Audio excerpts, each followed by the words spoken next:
Pode ser a caneca.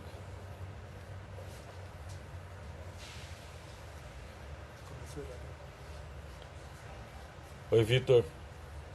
Tudo bem? Léo, Carol, Andréia, Helder.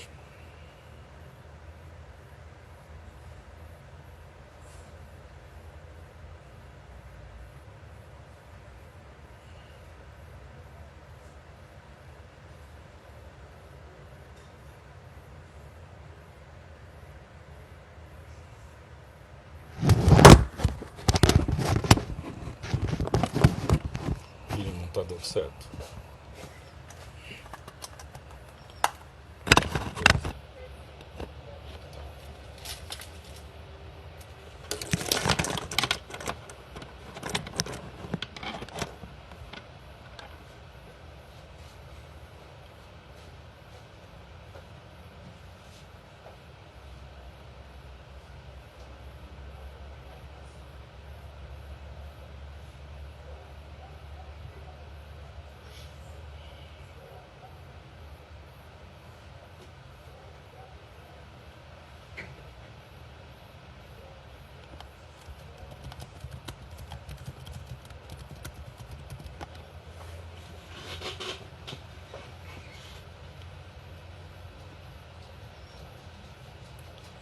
Boa noite a todos.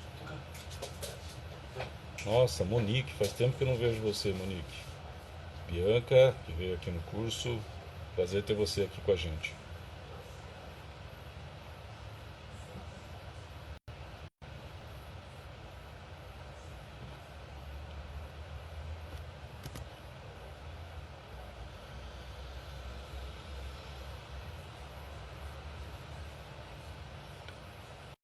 Agora só dá horário, pessoal, e nós já começamos.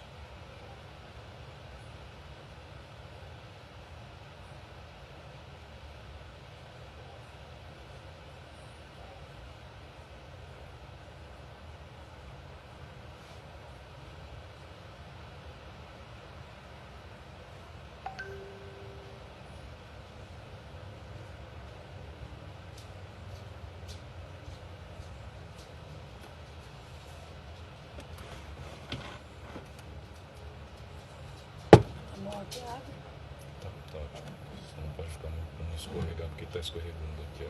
Você quer que eu ponha numa caneca? Você acha que vai ser mais fácil segurar? Tá bom, o Thiago vai me ajudar aí. Não, nem tô. Não, tô segurando ali.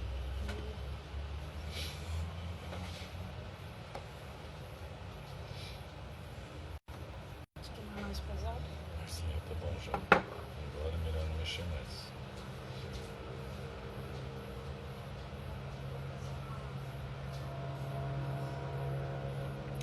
Ok, 20 horas. Vamos lá? Boa noite a todos. Eu quero, em primeiro lugar, agradecer à Liga Acadêmica de Diagnóstico Bucal, da FOB, ao grupo que criou e coordena essa liga, o Vitor, Maria Fernanda, Giovana e Flávia, e para ocupar esse momento, esse espaço do nosso isolamento social, estudar um pouco e conversar um pouco também sobre o que nós estamos vivendo nesse momento, que é com relação ao Covid-19. Para quem não me conhece, eu sou Paulo Santos, professor associado do Departamento de Cirurgia, Estomatologia, Patologia e Radiologia da Faculdade de Odontologia de Bauru, da Universidade de São Paulo. E estou junto com os acadêmicos na criação e na formatação da Liga de Diagnóstico Bucal. Eu quero agradecer a sua presença, agradecer que você está aqui nesse momento, para compartilhar conosco esses momentos e podermos bater um papo e conversar. Você vai mandando as perguntas, o pessoal da Liga está anotando e no final nós vamos respondê-las, se não respondermos durante o período em que nós vamos conversar. Vamos contextualizar um pouquinho sobre a Covid-19. A Covid-19, na realidade, a Covid é o nome da pandemia, né? O vírus é o SARS, que é o vírus da síndrome aguda respiratória, o vírus é o SARS-CoV-2 ou 2019 nCoV. Se você quer um site, um local para poder ter uma noção exata de acometimento, de mortalidade, que fale do mundo inteiro e fale inclusive do que tem no Brasil, tem um site chamado Worldometers, que ele dá os dados em tempo real. Ele tem as referências deles são referências boas de divulgação de informação oficiais nos países onde tem o acometimento. Então hoje nós temos mais de 1 milhão e 6 mil indivíduos com coronavírus. Tá? Dessas 1 milhão e 6 mil, temos 52 mil mortes. Já temos, isso significa, tem esse mesmo site dá a quantidade de indivíduos que morreram hoje no mundo. E esse índice é equivalente a metade das pessoas que morreram hoje de qualquer doença, metade morreu por causa do coronavírus. O Brasil está com quase 8 mil casos, fechou com 7.900 e poucos hoje. Temos 299 mortos, talvez tenha chegado a 300, tinha 58, agora há pouco acho que ajustou e está com 59 só hoje. Nós vamos chegar realmente no pico da pandemia na próxima semana. Por que a Covid-19 tem essa relevância toda? Por que essa preocupação? Por que essa disseminação? Por que essa propagação? O vírus é um vírus... o SARS-CoV, ele não é um vírus novo, mas o SARS-CoV-2 sim. E a diferença dele para os outros vírus de gripe que vieram para o mundo e que tiveram as mortalidades, H1N1, gripe suína, gripe aviária, é que tem um alto poder de contágio. Então, esse alto poder de contágio é o grande diferencial desse vírus. A mortalidade, percentualmente, ela é relativamente semelhante às outras pandemias. Mas o que chama atenção realmente é o índice de mortalidade. Então, o que eu queria ver com vocês é o que enfoca a Covid-19 e como nós vamos nos comportar na odontologia com relação a isso. Uma grande preocupação é o grupo de risco. O grupo de risco é de idosos e indivíduos com doenças crônicas. E na nossa área, muitos de nós trabalhamos com indivíduos com doenças crônicas. E um terceiro elemento é o profissional de saúde. E o cirurgião dentista é um dos indivíduos com alto risco de contaminação pelo SARS-CoV. Né? Ele pode acometer outros grupos, né? Não é que quem é criança ou jovens não podem ser acometidos, não podem ter condições graves, mas a chance de ter mortalidade é bem menor. Vamos pensar um pouquinho na via de transmissão para poder chegar um pouco mais perto do que nós da odontologia temos. A via de transmissão desse vírus é respiratória, por gotículas transmitidas por tosse ou espirro, e a partir do momento que essas gotículas estão presentes em algum lugar, a transmissão é por contato. Então, aonde encostou tem gotícula e eu encosto em qualquer outro lugar, em qualquer outra superfície, então eu vou ter a chance de contaminação.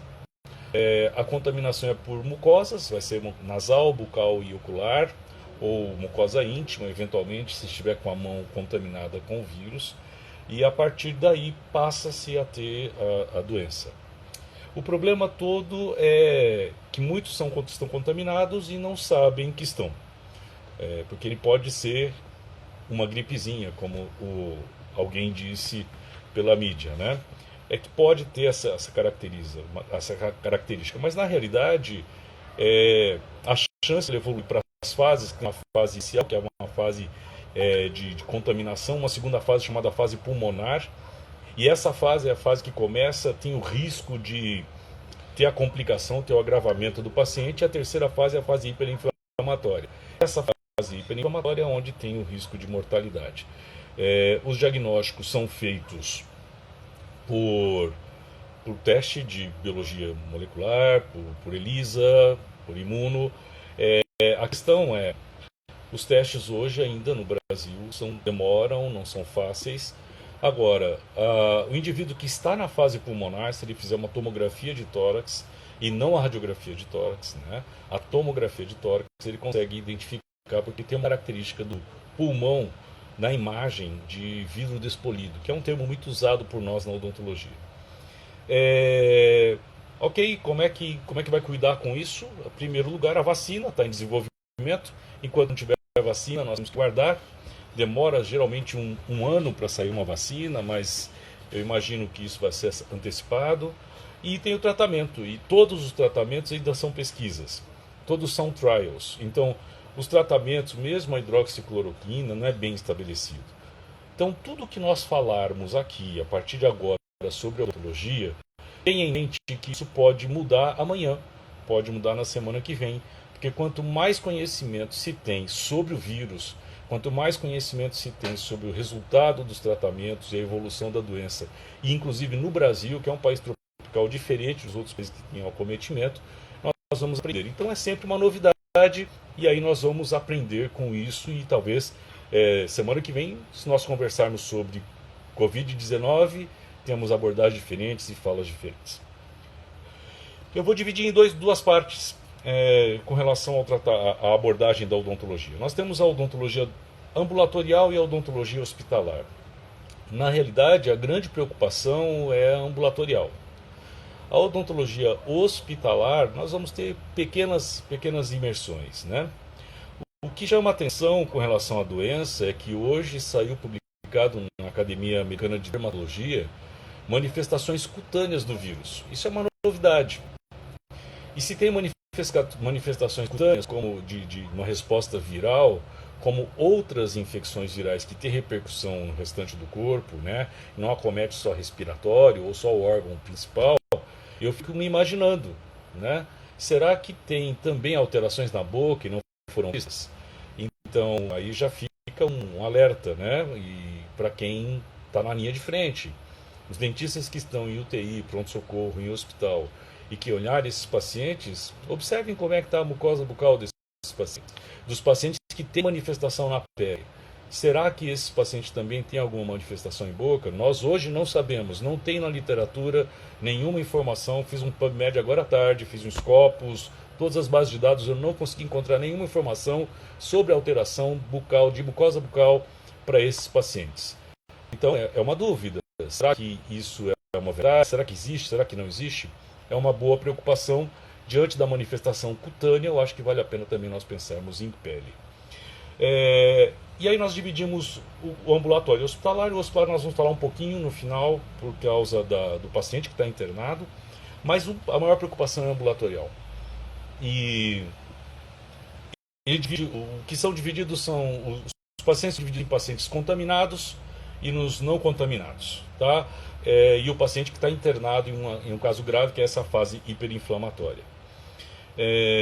Tem um estudo os estudos que nós temos na literatura são ou de chineses, ou de italianos, ou de alemães. Só temos esses 3 grupos publicando, e teve um grupo do Canadá que publicou alguma coisa sobre saliva, toque de caixa essa semana. Existe um autor chamado Gu, ele fez um estudo de Beijing, que é na China, né? Eles avaliaram 2.537 pacientes em um serviço de emergência odontológica. Muitos de vocês já devem ter tido acesso a alguns desses artigos, estando livre, todo mundo está procurando ter informação.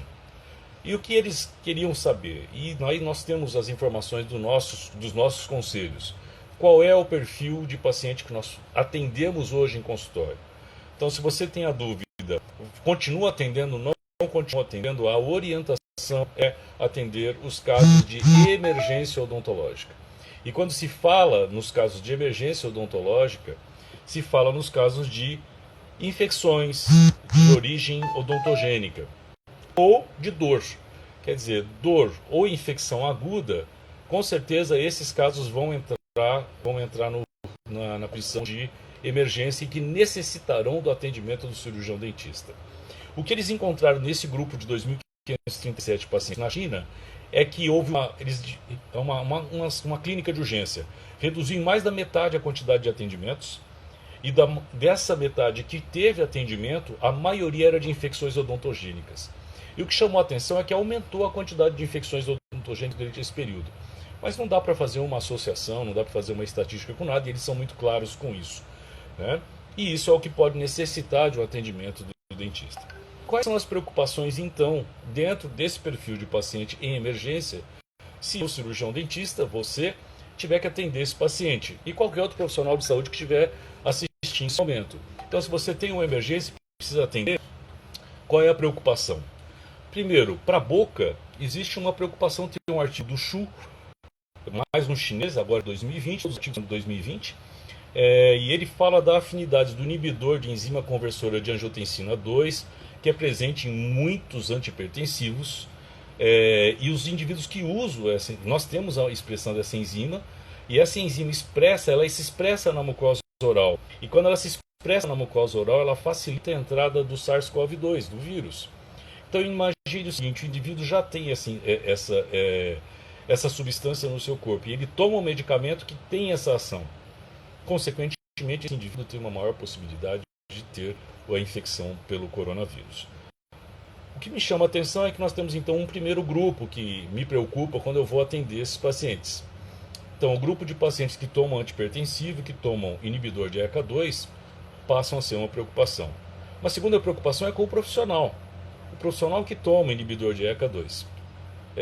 Então, esse profissional é um profissional que tem risco de contaminação se ele encostar na boca, na mucosa bucal, uma mão contaminada com substância de vírus, do coronavírus.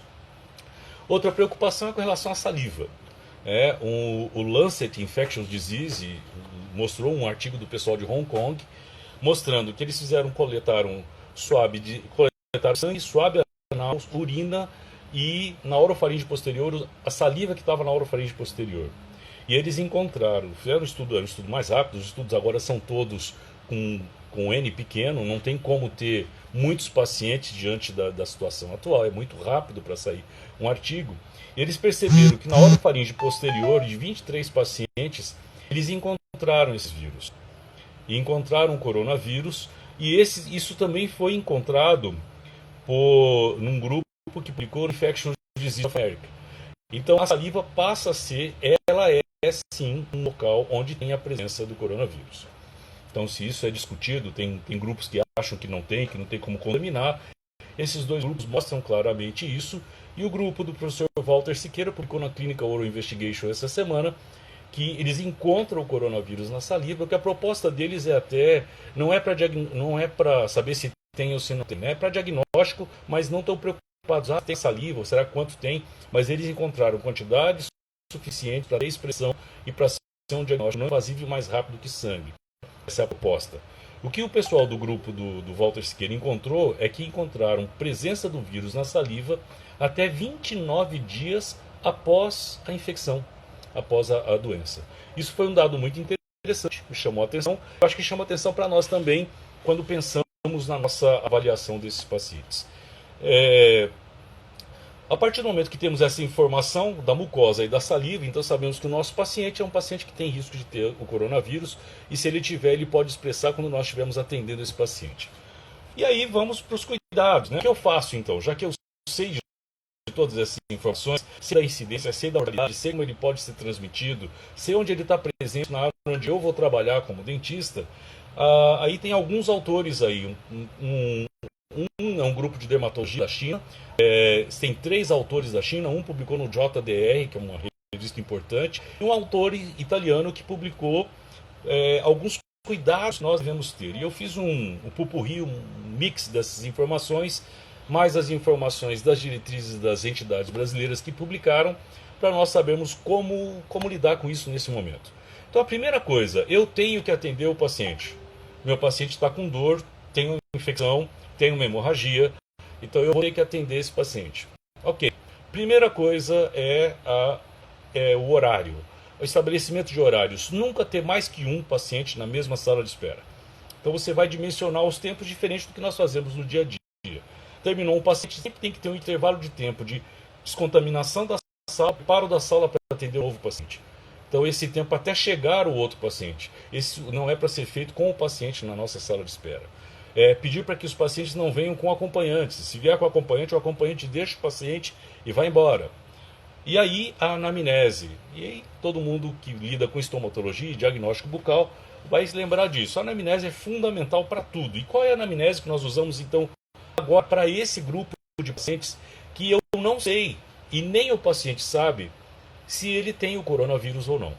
Então a preocupação não é o paciente que está doente, que está grave, que está entubado, não. É esse que vem ao consultório, que já pode ter o coronavírus, e eu não sei se ele tem e o paciente também não sabe. E eu tenho que atender uma emergência nesse paciente.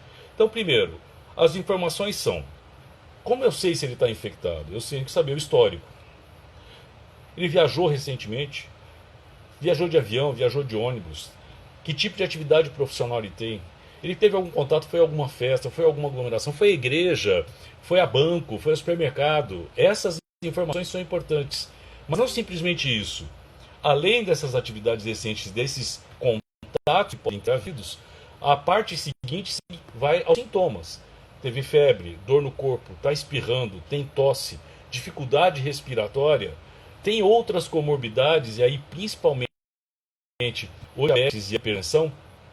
Então, a partir do momento que eu tenho essa anamnese feita, eu passo então a ter uma noção se eu imagino que esse paciente está contaminado ou não. O que chama muita atenção, eu até estava vendo alguns comentários nos grupos de WhatsApp, o quanto o HIV mudou a odontologia, né? Talvez muitos de vocês não tenham vivido a fase que veio o HIV, mas às vezes não se usava luva para fazer cirurgia, né? Se flambava o instrumental cirúrgico, não tinha tudo estéril. Então o HIV mudou muito. Eu imagino que essa biossegurança vai mudar muito depois da Covid-19. Então aí vem a questão de limpeza do consultório, entre um paciente e outro. Lavagem das mãos, quantas vezes você puder lavar as suas mãos. Não se canse de lavar. Nós já lavamos bastante, mas você vai aumentar essa intensidade. E aí nós temos uma coisa que em hospital é muito comum, chamada limpeza terminal e limpeza concorrente. A limpeza terminal é aquela feita em sala cirúrgica, ou em enfermaria, ou em quarto de paciente, onde se lava tudo, se lava o piso, se lava a parede, se limpa todo o equipamento imobiliário e daí se coloca tudo de novo depois de limpo. Essa limpeza terminal, o ideal é que seja feito no consultório, pelo menos uma vez por dia. Eu sei que o dentista não vai fazer, mas pelo menos uma vez por semana você tem que combinar com a sua faxineira, se você tiver atendimento todo dia, certo? Lavar o chão, é lavar mesmo. Cuidado com a cadeira, para não entrar água, colocar panos, tem que ter uma estratégia. Passar substância na parede, a parede é lavável, né? Passar substância em todos os armários, na porta, na maçaneta, todos os lugares em que você vai colocar a mão. Segunda coisa, a limpeza concorrente. A limpeza concorrente é aquela que você não lava, mas você limpa todas as superfícies que podem ter tido contato com alguma secreção do paciente. Essa é a limpeza concorrente. Quando você tem a limpeza concorrente, você vai limpar todo o kart, refletor, cuspideira, o equipo todo, os balcões, mesas. Então, quanto menos coisa você tiver exposto no seu consultório, melhor. Deixa tudo tampado, tudo vedado. A porta, a maçaneta, tudo isso vai ter que ser descontaminado.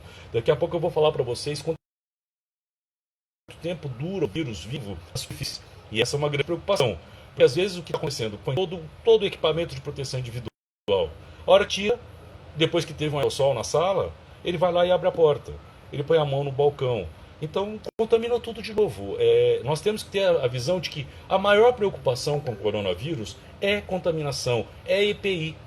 Então, se nós tivermos isso tudo protegido e cuidado, a chance vai lá embaixo. A possibilidade de você ter ou de você passar para algum paciente com infecção cruzada, ela é muito pequena. Vamos então para os EPIs. Nos EPIs, os pijamas, os scrubs são bem-vindos.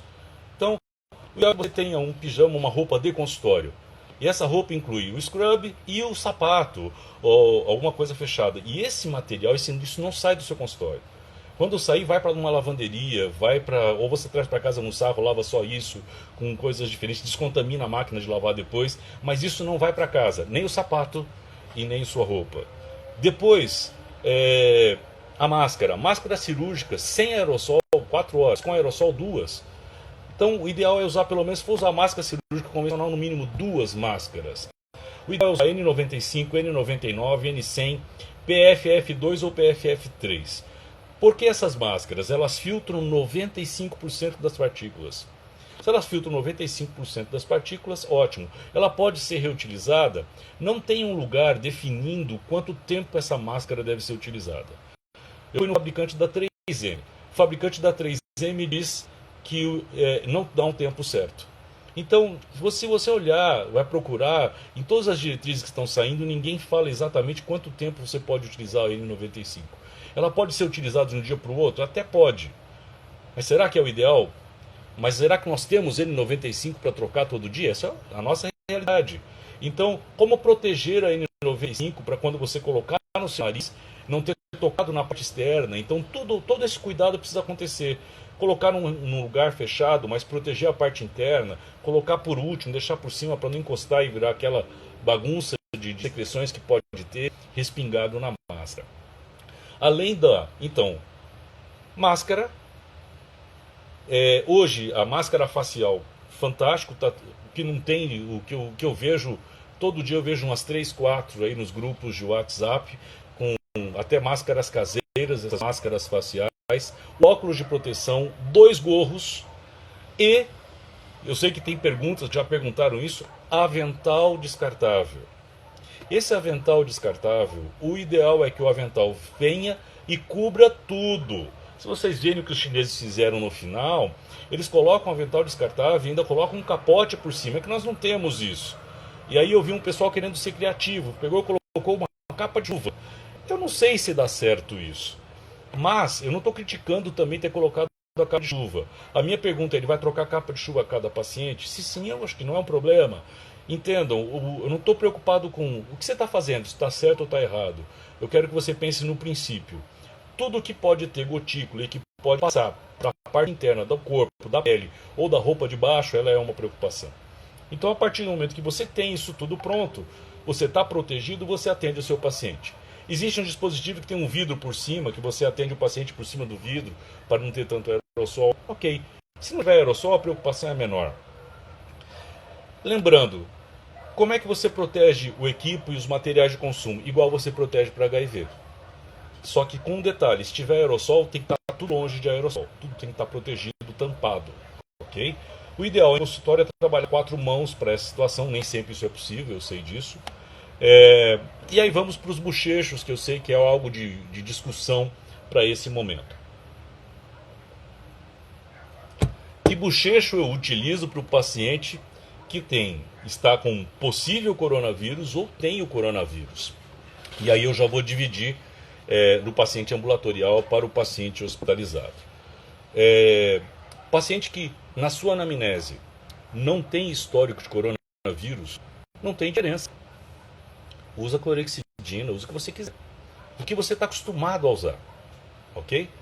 No paciente que tem uma possibilidade de estar infectado, ou que ele tenha confirmação por sorologia ou por tomografia, então esse paciente exige um cuidado especial. Esse cuidado não é para falar assim, ele vai passar o vírus para mim, é para não disseminar esse vírus. E a grande preocupação, na realidade, é com infecção secundária.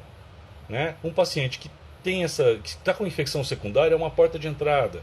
Então a grande preocupação não é tanto com a quantidade de vírus que ele vai ter ali, mas sim com a infecção secundária. Agora, tem algumas informações que são pequenas, com baixo embasamento, com trabalhos muito pequenos, que falam sobre produtos que não funcionam para coronavírus. A concentração é baixa, o estudo é pouca casuística?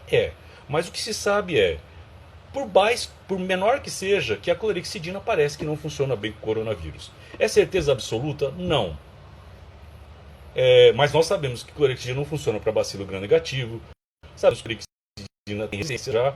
Então, na dúvida, a minha forma de pensar assim, na dúvida não capaz. Se eu sei que a clorexidina pode ser um problema, eu não uso. Quer dizer, se fosse algum querido meu que tivesse que usar, que tivesse com coronavírus, eu não usaria a clorexidina, eu tentaria uma outra solução. Que outras soluções, então, seriam opção para isso?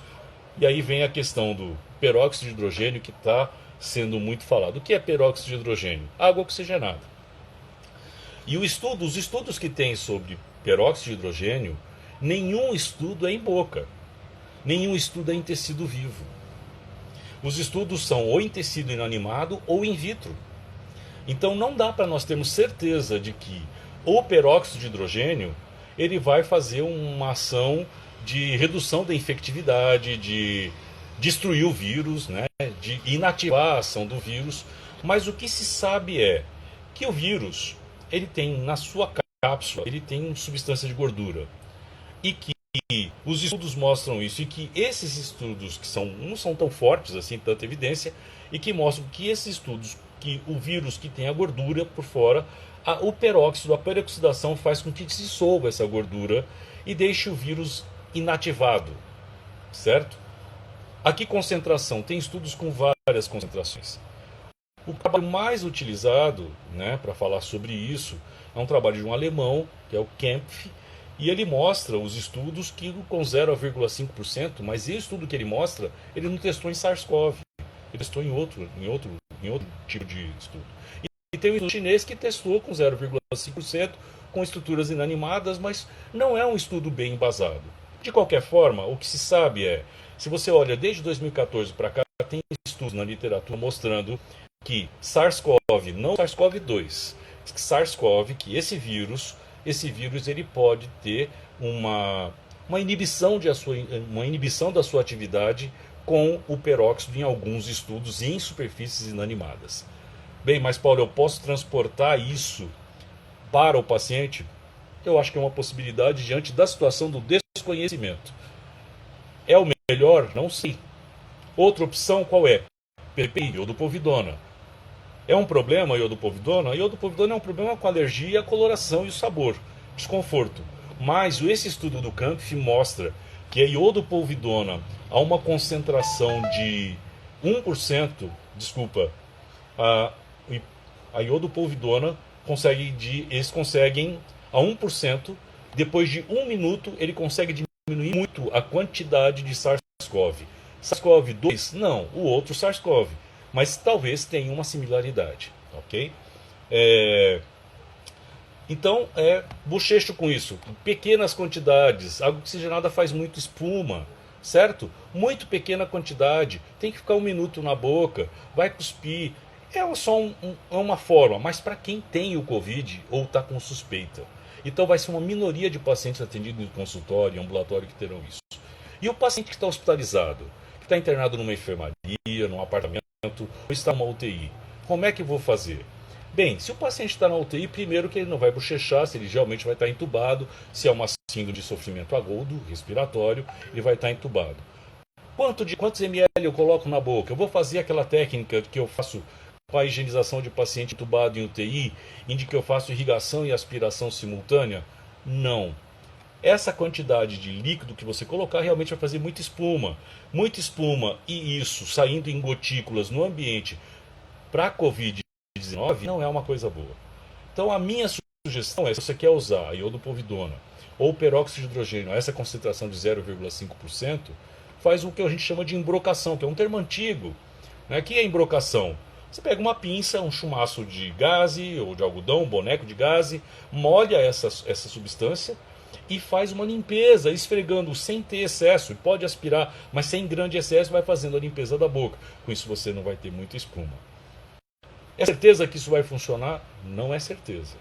Mas é o que se tem nos poucos estudos, desde quando surgiu a doença, quer dizer, de janeiro, fevereiro para cá. Acabou o procedimento no consultório. E aí? A principal forma de contaminação que tem acontecido, uma grande preocupação, era da retirada da EPI. Então a retirada da EPI você não pode encostar em nada que teve contato com aerossol. Essa é a grande preocupação. E aí vem a tal da limpeza concorrente. Dispensa o paciente, coloca de novo um capote, que você vai já fora de novo, né? E limpa todas as superfícies onde você acha que possa ter tido contato com aerossol, que você vai colocar a mão depois que você tirar a luva. aí sim você está tranquilo. Ok. E as superfícies? Esse artigo do Campbell, que eu acho que é o artigo que está mais bem embasado, é um artigo bem interessante, uma boa revista. Ele diz que em metal e plástico ele dura, o SARS-CoV-2, tá? Esse já é o coronavírus que está provocando a Covid-19. Metal e plástico dura 5 dias, madeira, vidro e papel 4 dias, o avental descartável ele dura 2 dias. Portanto, tem que trocar. Não tem jeito. Sabendo dessas informações, que substância eu uso para superfícies? As melhores substâncias testadas por eles são hipoclorito a 1% e álcool 70%. Ele tem, o trabalho dele mostra que depois de 1 minuto a substância, ou hipoclorito a 1% ou álcool 70% na superfície, você já tem inativação do vírus. Interessante, é um bom estudo, um bom desenho, e é interessante considerar isso, tá bom? Bem, aí o que eu queria dizer agora é voltar para a UTI. Outro trabalho que tem é do Goial, eu acho que é um grupo alemão também, se não me engano, tá? Não sei se ele é espanhol, mas assim, eles também estudaram superfícies inanimadas e para influenza, tá bom? E não tem comprovação de que o peróxido funciona para mucosa oral. Paulo, como é que eu faço para preparar esse peróxido, né? Eu vejo muita gente se preocupando como é que vai diluir. Então você vai ter que fazer uma proporção. Você pode ter 0,5%, pode ter até 1%, certo? Que parece que tem efetividade, que é o que está descrito nos poucos trabalhos e também incipientes. A 1% você vai criar a proporção de acordo com o que você tem, tá? Então você vai fazer o cálculo da porcentagem do frasco de água oxigenada, vai diluir em água e chegar a 1%. Tem uma opção no mercado que tenha peróxido de hidrogênio, hoje tem, nós temos o Listerine Whitening, que tem um peróxido de hidrogênio a 2,5%. Pode ser utilizado? Claro. Então, para o hospital privado, para o seu consultório, eu uso o Listerine Whitening. Na composição dele, ele tem álcool e tem o peróxido de hidrogênio a 2,5%. É o suficiente? Atende à necessidade. O meu hospital não vai comprar, o centro que eu estou não vai comprar, vou ter que manipular. Ok, a manipulação de preferência seja feita por uma farmácia de manipulação, com material limpo, porque a água oxigenada já é um material contaminado. Se vocês lembrarem, a água oxigenada é proibido no hospital. Então nós vamos entrar de novo com a água oxigenada, algo que não se utilizava mais. Na odontologia, usar água oxigenada para as gengivites e periodontites necrosantes agudas é a indicação. Por quê? Você está lidando com anaeróbico, então você precisa do oxigênio, precisa da reação do peróxido. Agora, voltar com isso para o hospital, vai ter que conversar com a CCIH, Comissão de Controle de Infecção Hospitalar, e decidir como vai manipular isso e como vai armazenar isso. Tá? Isso não pode ficar 24 horas, 48 horas exposto, né? Então, vai ter que trabalhar com relação a isso para os cuidados para os pacientes. Bem, no Brasil, tem algum artigo que tem alguma informação? Tem, sai um artigo na RGO e sai um artigo na RBO, na Revista Brasileira de Odontologia, do Tunhas, que tem um artigo muito interessante com Revista Brasileira de Odontologia agora, saiu agora, tem online para todos que quiserem, chama Tunhas, T-U-N com T-U-A-S, Tunhas, é o do grupo da Universidade Federal do Rio de Janeiro, e é um artigo que você vai dizer assim, mas tem coisa lá que tem falha, que não faz sentido. Claro que vai ter. Do dia que eles fizeram o artigo para sair a publicação para agora, já se tem outro conhecimento. Então não podemos ser tão estanques com relação à informação sobre a Covid-19, porque as coisas mudam de um dia para o outro. Mas o artigo deles tem algo didático, bem montado, uma boa diretriz para você utilizar no seu dia a dia. Ele é para ambulatório, não é para hospital, mas é uma proposta muito interessante. Que outros lugares você pode procurar? Algumas entidades médicas que têm departamento de odontologia fizeram diretrizes e orientações. Uma delas é a Associação Brasileira de Hematologia e Hemoterapia, a outra é a Associação de Medicina Intensiva Brasileira, e tem duas entidades odontológicas que fizeram manuais. Tem o Manual da Anvisa também, e tem o Colégio Brasileiro de Odontologia Hospitalar, e hoje saiu um da Associação Brasileira de Odontologia para Pacientes com Necessidades Especiais. Todas essas diretrizes, essas orientações, como eu disse, elas podem mudar. Com certeza elas têm falhas, com certeza eles fizeram o melhor que podiam para trazer informação. Algumas não têm tão bom embasamento científico, têm a preocupação de trazer informação para o profissional de saúde poder atender. Então, essa própria da Associação Brasileira de Hematologia e Hemoterapia saiu e em uma semana teve uma atualização. Então, uma professora entrou em contato, falou que não era certo, pediu para rever a literatura e já se mudou. Então, esse conhecimento ele vai ser dinâmico. Então, pode ser que toda semana esses grupos façam atualizações das suas diretrizes. Bem, nós temos aí agora 10 minutinhos, 10 a 15 minutinhos, para eu responder as perguntas de vocês e eu vou olhar aqui para o pessoal da Liga que vai me trazer as perguntas e vocês podem fazer as perguntas online e a gente vai respondendo as perguntas de vocês, tá bom? Tem muita pergunta aqui, eu não fiquei rodando e eles vão nos dizer aqui o que vai fazer, quais são as perguntas que eles considerarem interessantes. Eles estão fazendo uma triagem que eu não consigo ver todas. Eu não sei, acho que algumas perguntas que eu sei que já tinham sido feitas com antecedência, eu cheguei a responder. Vamos lá. Tempo da gotícula estar ativa para transmissão. A partir do momento que o paciente tem o coronavírus, ele já se manifestou na orofaringe, no pulmão, essa gotícula que está lá no tecido, que saiu, está junto com a mucosa, ela já vai estar contaminada. A outra pergunta é que eu penso da portaria 639, da convocação dos profissionais de saúde. Eu acho que ela tem uma dicotomia. Uma é o profissional que já atua em hospital. Esse que já atua em hospital, que é odontologia, sempre que está no hospital, esse vai trabalhar, se cadastra e faz. E aquele que não atua, só faz consultório privado, que nunca pôs a mão nisso, eu acho que isso é uma limitação. É um problema? É claro que é um problema. Como é que eu vejo? Uma estratégia de guerra. Todo militar sabe que quando mexe com guerra, você tem um cadastro de todas as pessoas e na necessidade vai chamar aqueles que considera que tem maior competência para estar na linha de frente da guerra. Essa linha de frente para o profissional de saúde, que vai ser até médico veterinário, né?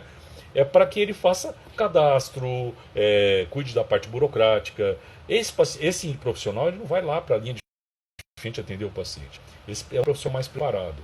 Eu acho que ela tem uma limitação, eu entendo a estratégia do governo, me incomoda um pouco, mas eu me sinto na área de odontologia hospitalar, eu acho que a gente tem que estar disponível. O dentista queria essa possibilidade e agora chegou a possibilidade dele mostrar que ele é um profissional de saúde, não é um profissional da boca, né? Urgência e emergência da ADA e do CROSP, eu acho que a remoção de sutura e troca de medicação intracanal, remoção de sutura é um problema, eu acho que entra nesse cuidado, que pode se tornar uma infecção. E a medicação intracanal depende muito de como estava a condição do tratamento endodôntico. Se era um paciente que estava infectado, tinha secreção, ficou com antibiótico, vai precisar. Está estável, dá para manter? Mantém. Eu acho que é bom senso, né? É bom senso e ter um bom diagnóstico do que está acontecendo com o paciente. A espuma feita pelo peróxido não vai fazer aerossol, sim. Por isso que eu disse que na UTI eu acho que tem que fazer embrocação, né? E depois do outro paciente, o paciente de consultório, é só não colocar muita quantidade, certo? Nessa proporção não coloca muita quantidade e isso eu acho que não vai chegar a fazer. É claro que o aerossol, de qualquer forma, o aerossol já vai fazer. Vai aumentar muito a quantidade de gotícula com o paciente contaminado? Não sei, não consigo te dizer isso. Mas se é uma substância que pode diminuir, pode inativar um pouco o vírus, não destruir, não matar, mas inativar um pouco, eu acho que eu usaria, né? O peróxido não causa câncer. Qualquer substância para causar câncer tem que ter relação de tempo e efeito, né? Não vai dar tempo de você usar um peróxido por um bochecho, uma limpeza de boca de um paciente por 15 dias, 20 dias, não vai dar tempo para desenvolver, para ser cancerígeno, tá? Dentistas contaminados podem voltar a atender. Tem que respeitar a quarentena. Essa é a orientação do Ministério da Saúde. A partir do momento que ele tem o diagnóstico, ele tem que respeitar a quarentena. Ele se tratou, ele vai esperar o período, sabendo até para esse trabalho do Siqueira, do Canadá, do grupo do Siqueira, a saliva fica contaminada, tem presença do vírus por 29 dias. Se na saliva tem, no sangue também vai ter. Então é quarentena, realmente quarentena. Respeitar aí 30 a 45 dias para poder voltar a atender, para não ser contaminante, né? Deixa eu ver aqui. Mais alguém? Quando poderemos voltar a atender normalmente? Boa pergunta. Eu gostaria de saber também. Qual é a minha expectativa? Como é que nós temos feito aqui com a universidade e com as coisas, né? Com os lugares onde nós temos atendimento. Nós estamos esperando o desdobramento dos eventos do coronavírus. Essa semana nós estamos fazendo o pico. O que vai acontecer semana que vem? Essa curva vai começar a reduzir ou ela vai continuar crescendo? O que nós aprendemos hoje com o coronavírus é que nós brasileiros teremos que viver cada dia o seu dia, cada semana a sua semana. As decisões não são mais tomadas com uma previsão tão antecipada. Eu quero voltar logo a atender. Eu acho que vocês também, principalmente pela questão econômica. Hoje eu vi que o CRO de São Paulo propôs aí com negociação com linhas de crédito para facilitar a aprendiz. É uma possibilidade. Nós vivemos uma situação excepcional. Eu nunca vivi isso no meu tempo de vida. Então, para muitos de vocês também não. Né? Por que a alteração do paladar no paciente com Covid? Não sei. Não sei. Na realidade, aqui em Bauru, nós temos 3 casos e eles não foram na UTI. Um só que foi na UTI do Hospital Estadual e o diagnóstico veio depois, então nós não tivemos como monitorar isso, ele já estava entubado. Eu não consigo saber isso. Acho que se há uma alteração, é uma coisa importante, é aquilo que eu disse no início, né? Tem manifestações que eu acho que não foram descritas. Então a digeusia é algo para se pensar. E isso é muito interessante, pergunta fantástica. Na UTI podemos usar o Listerine Whitening? Claro, é ele. Eu acho que é ele. Se tem condições de comprar, é ele que deve ser. Quais as características de manifestações cutâneas? A descrição do artigo da Academia Americana de Dermatologia é uma descrição de vírus mesmo. São erupções cutâneas, não chega a ter ulceração, sabe? Pequenos pontinhos vermelhos e erupções cutâneas, pequenas pápulas em todo o corpo e uma vermelhidão. Não tinha ulceração, nenhum dos slides que eu vi, nenhuma das imagens que eu vi. Só que é generalizado. Ele pega toda a parte do epitélio da pele. É bem interessante, por isso que eu acho que tem que pensar na que manifestação bucal vai ter. Qual a concentração da clorexidina no estudo? Os estudos mostraram uma concentração muito baixa, mas foi para a área inanimada, 0,02. Por isso que, sim, o estudo ele não é um bom estudo. Não dá para garantir pelo estudo por que eu uso, por que eu uso. Para esse momento eu usaria... nós estamos lidando com vírus, não estamos lidando com bactéria e fungo. Tá? Então, como é vírus, ninguém tem estudo com vírus direito com a clorexidina também. Então, nós temos que pensar com calma. É algo novo. Tá? Fernanda, lá do Tocantins, perguntando o que eu penso da máscara de tecido. A minha visão é que máscara de tecido é um grande problema. Né? Eu acho que ela não serve, ela não é adequada, ela é um efeito psicológico para algumas pessoas que não tem como achar uma máscara e ela vai ter que trocar a cada 15 minutos. Então, não sei se seria interessante. Mas tem pessoas que se sentem à vontade para utilizar. Tá? Quanto tempo o vírus fica ativo no chão? Eu falei daqueles tempos, deixa eu voltar aqui. Os tempos dos vírus, o chão, se ele é um chão de madeira, 4 dias. Se ele é um chão que tenha porcelanato, possivelmente vai ser próximo ao vidro, com 4 dias também. Então esse vai ser o tempo de vida do vírus. Tá? Pessoal, eu acho que nós temos que acabar. Nós vamos bater aqui 50 minutos e a live acaba com os 50 minutos. A pergunta é, se não tem comprovação, por que estão nos protocolos? Essa pergunta ela é pegajosa, tá? Ela é de mau gosto, desculpa. Não é protocolo, ninguém produziu protocolo. Isso não é verdade. Isso a gente quer criar confusão no momento em que há dúvida. As evidências científicas não são boas. Então por que usa? Então por que não usa? Então por que você só usa clorexidina? Eu pergunto isso. Por que você só usa clorexidina? Quem diz que clorexidina é a única solução para usar para os pacientes? É porque a única que tem é o gold standard, mas tem um monte de gente dizendo de resistência e não cobre bacilo gram negativo. É verdade. Então assim, vamos com calma. Tem pouca evidência, é ruim. O que se sabe que a clorexidina não tem uma boa evidência. Mas se tem uma sinalização para um momento emergencial do jeito que está, eu não usaria um parente meu. É simples, essa é a decisão, ela é clínica. Tá? Eu usaria o peróxido, a iodopovidona. Ah, mas não é uma boa evidência, não é, mas funciona para área inanimada. Se funciona para área inanimada e o peróxido tem uma ação para inativar vírus, eu uso alguma coisa que eu já sei que inativa vírus. A clorexidina não tem estudo para inativar vírus. É simples assim. Tá? Quem quer criar confusão com isso, consegue criar. Tá bom? Eu acho que é muito triste criar confusão no momento em que precisa muito mais de informação. Ah, mas não tem um bom embasamento, o artigo é chinês, é da revista tal, não tem qualis, não tem fator de impacto. Vai com calma. Não é esse o caminho. Tá? São poucas evidências, mas geralmente a preocupação de usar o peróxido, tá, e não usar a clorexidina é quase que especificamente o paciente que está na fase hiperinflamatória, aquele paciente que está hospitalizado, que está entubado. Nos outros pacientes, no dia a dia, não é para ficar usando isso mesmo. Usa sua clorexidina. É isso. Mas nesse paciente, já que se sabe dessas informações que são pífias, são pequenas, por que não utilizar? Quando nós soubermos mais, então aquelas pessoas que estão falando isso, por favor, publiquem alguma coisa, a toque de caixa, mostrando uma casuística grande, mostrando isso, mostrando que não pode usar o peróxido. Então eu deixo um desafio para você que acha que não tem comprovação científica. Faça sua pesquisa e publique, por favor, uma revista 1 de grande fator de impacto, numa casuística, que você vai ajudar bastante a comunidade odontológica a ter isso, tá bom? Ok, pessoal, valeu, um abraço a todos. Desculpa a descompensação aí no final, mas é que tem uns negocinhos que eu acho que é pilinha, que não vale a pena, não é essa a proposta. Em nenhum momento eu falei que tinha um bom embasamento, então eu sinto muito, tá bom? Eu acho que valeu, é um momento importante. Parabéns à Liga, e eu espero que nós todos passemos por essa fase da maneira mais tranquila possível, e a Liga vai ter mais novidades para vocês. Forte abraço, tchau, tchau.